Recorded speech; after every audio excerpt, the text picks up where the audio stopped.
In the CGI series, Butch began to have speaking roles and became a recurring character on the show. I have the 2001 Butch, and the detail, the face has good. I can't think of anything. Well, that's the third review attempt today.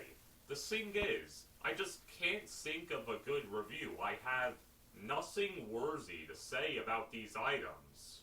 Okay, I'm gonna try one more for today, and if it doesn't work, I give up. The wooden railway Samson has a consistent, like, face, and, like, the model's green, and Samson's green, and the face, and the detail. Again? Why can't I make a good review? I think I know why your reviews suck, Rusty number 5.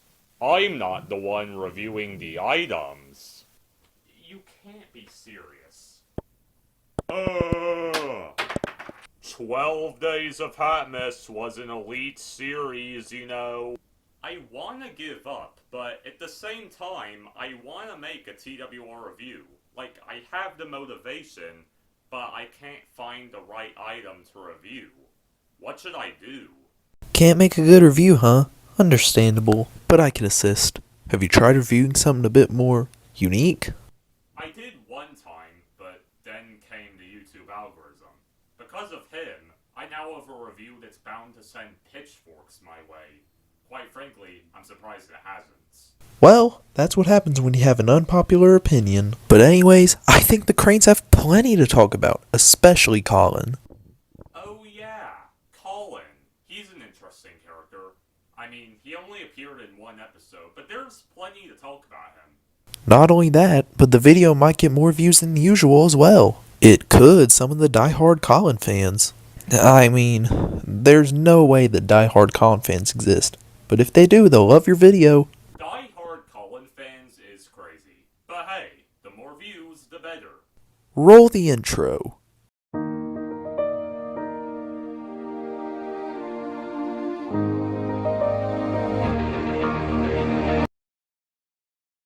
Colin's first and only appearance was in the Season 12 episode The Party Surprise. He was feeling left out of the narrow gauge engine celebrations. Fearless Freddy feels sorry for Colin, so he decides to ask Mr. Percival to have the party at the wharf instead. He tells Peter, Sam, and Rusty to take the party supplies to the wharf instead. After those trucks arrive at the wharf, Fearless Freddy tells Colin not to touch them until he comes back. He rushes to Mountain Village Station, only to find that Mr. Percival left. Turns out Mr. Percival was at the wharf, where he tells Colin to load the supplies. Colin does just that so Fearless Freddy doesn't get in trouble. Fearless Freddy notices the supplies floating away on a barge, and he realizes his mistake. He explains what happened to Mr. Percival. Afterwards, Fearless Freddy chases down the barge and tells Colin about the plan. The party takes place at the wharf and is a success. Colin is comparable to Cranky, and how he dislikes being stuck in one place. But Colin is a lot more cheery. Colin is technically in two wooden railway versions. The first is the standard Colin, released in 2009, which, for some reason, featured Thomas on the back, with no narrow gauge engines. Not even Fearless Freddy. And a slightly altered version of Colin was made for the James Sorts It Out set. Yeah, the James Sorts It Out set, where he is basically a standard gauge crane now. This might be the most random character addition on any Thomas Wooden Railway set. As a Wooden Railway model, Colin is a little confusing. He's a little difficult to spin. You have to put in some extra effort.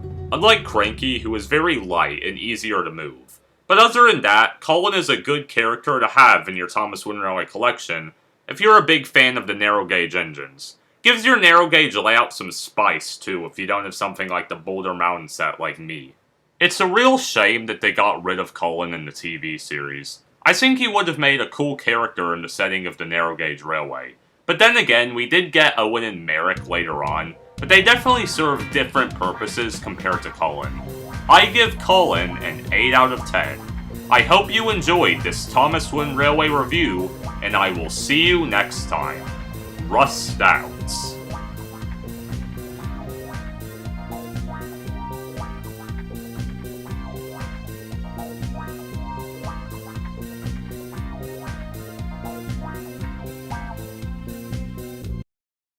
And that concludes the review.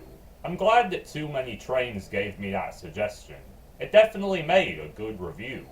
A good review indeed, but definitely not as good as what I can make. Okay, Sir Topham Hatt, I'd like to see you try and make a review longer than 30 seconds. 12 Days of Hatmas showed that you're not able to do that. 12 Days of Hatmas may have been 12-second long reviews, but I will show you that I have the ability to make longer reviews, video essays even. In fact, the next time I show up here, I will have a true video essay talking about, let's see, what would make a banger review? Why Tidmouth Sheds work good on a wooden railway layout. I will show you. I will show all of you. That includes you all in the audience. I can make a good review. You will see. You will. Wait, what are you doing? You will see. Well, Sir Topham Hatt, make a good review. Gee, I don't know. Come back to the channel in like a month to find out. I mean, have some patience, bro.